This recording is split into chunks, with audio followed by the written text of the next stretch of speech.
Imagine you are on a ship in the middle of the ocean. You look around. Everywhere you see only water, blue waves stretching in every direction, no land, no trees, not even one bird in the sky. The food is almost finished. The water barrels are nearly empty. Your lips are dry. The captain told you many days ago that land was near, but still nothing. Each sunrise brings only more water. Fear begins to spread, and slowly fear turns into anger. The sailors start whispering, "Kill the captain, or we will all die here." Now tell me, what would you do if you were one of them? Would you still trust the captain, or would you join the angry crowd and save yourself? This is not a movie. This is real history. The year was 1492. The captain was Christopher Columbus. His own men wanted to throw him into the sea. But how did he survive? And how did this dangerous voyage, full of fear and betrayal, end with the discovery of a new world? Let us go back to the beginning. Before Columbus ever set sail, the King and Queen of Spain gave him golden promises. They wanted him to find a new route to Asia by sailing west. And in return, they promised him riches, titles, and power. Can you imagine the pride he must have felt? They told him he would become a nobleman, a caballero. His family would forever be called Don. For Columbus, who was just an Italian sailor, this was like a dream from heaven. And there was more. He would also become Great Admiral of the Ocean. Doesn't that sound grand? It meant he would enjoy the same powers as the most important admirals of Spain. And then came the treasure. 1/10 of all gold, silver and jewels from the new lands would be his. And in every trading ship, 1/8 of the space would belong to him. Imagine hearing this. Wouldn't you think your life was about to change forever?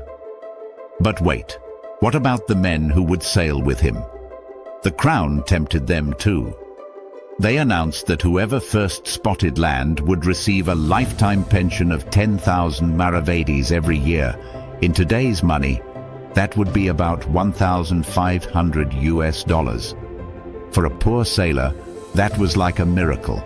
So what do you think happened?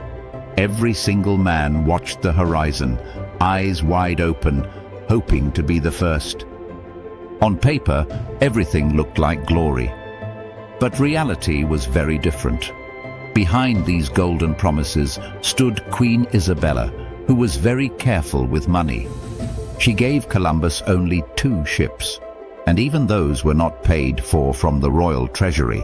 Instead, she forced some towns that had disobeyed her to provide the ships as punishment. Supplies like food, ropes and weapons were also limited, and only 89 men were assigned as crew.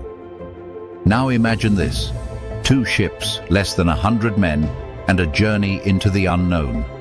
Would you risk it? Columbus did not stop. He worked harder. With his own effort, he arranged a 3rd ship, the Santa Maria. Noah's fleet was ready: the Niña, the Pinta, and the Santa Maria. Their white sails carried big red crosses. The stage was set for a journey that could make him a hero or a ghost lost at sea. And so, on August the 3rd, 1492, Columbus began his voyage. The king and queen themselves came to see him off. Church bells rang. Priests gave prayers. Families shouted blessings. People filled the harbor, waving as the ships slowly disappeared into the horizon. Can you picture the mix of hope and fear in that moment? The first stop was the Canary Islands near Africa. From there, Columbus turned west. He believed Japan was only 4,500 kilometers away, but his numbers were wrong. Still, he did not know it. With winds pushing their sails, the ships entered the endless blue. For many of the sailors, this was the first time they had seen nothing but ocean in every direction. At first, it was beautiful. Soon, it became terrifying. In the early days, everything went well.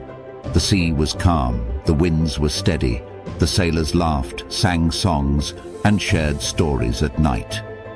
Columbus prayed each morning, gave his orders, and walked proudly on deck. He looked confident, even if deep inside he was nervous. He told the men, 10 to 15 days and we will see land. But 15 days passed, then 20, still nothing. What do you think the sailors were feeling now? Whispers began to spread. The sailors said, "This Italian has fooled us. He only wants money and titles. He is leading us to our deaths." Some clenched their fists, some muttered curses, and others began to say the words no captain wants to hear. Kill him and go back.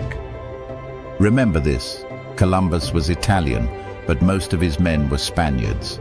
They did not feel loyalty to him. In their eyes, throwing him into the sea would not be murder. It would be survival. Can you feel how dangerous this was becoming? Day after day, things grew worse. Columbus gave orders, but many ignored him.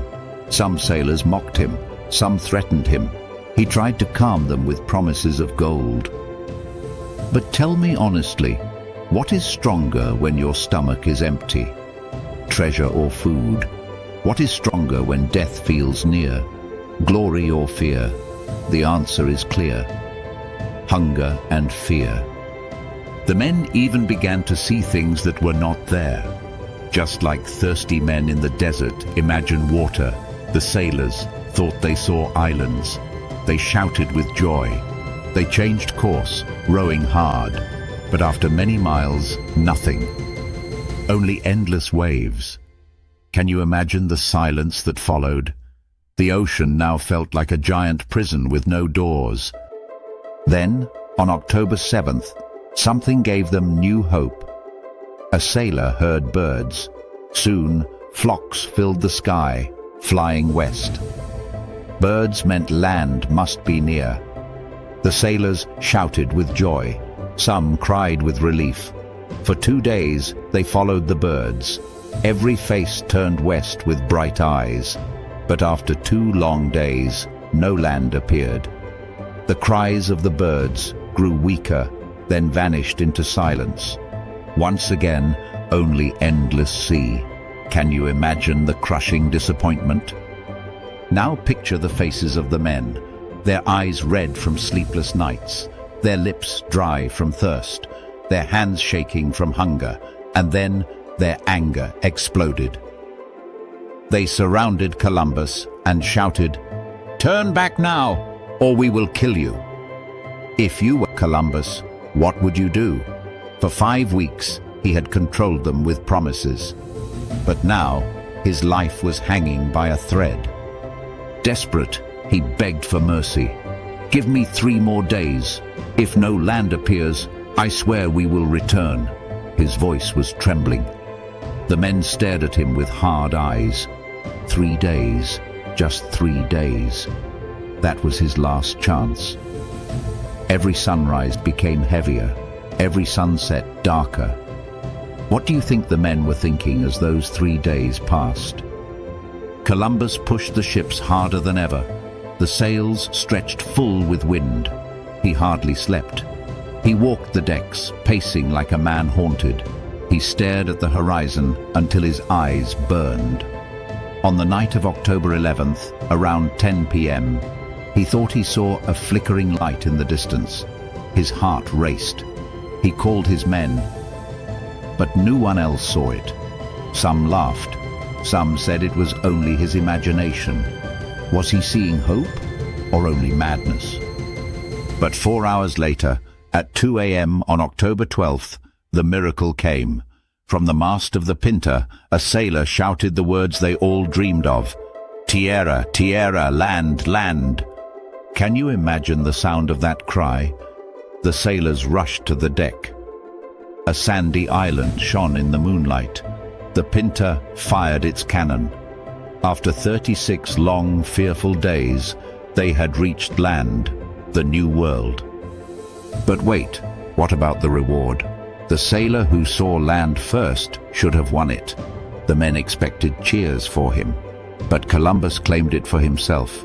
He argued that the flickering light he saw earlier proved he had been the first. In truth, it was only an illusion. Yet, he kept both the glory and the prize. Do you think that was fair? And here comes the biggest twist. The same men who wanted to kill him now fell to their knees. They begged for forgiveness. They called him their hero, their savior. The mutiny was forgotten. But did Columbus really know what he had found? No, he believed it was Asia. In reality, it was a new land, unknown to Europeans for thousands of years.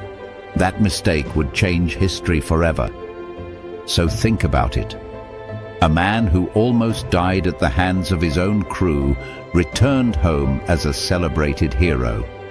His voyage opened the door to Europe's arrival in the Americas. But history also remembers him for cruelty and violence toward the native people of these lands. And isn't that a strange twist of fate? Do you want to know what Columbus did after reaching the New World? Then don't miss my next episode.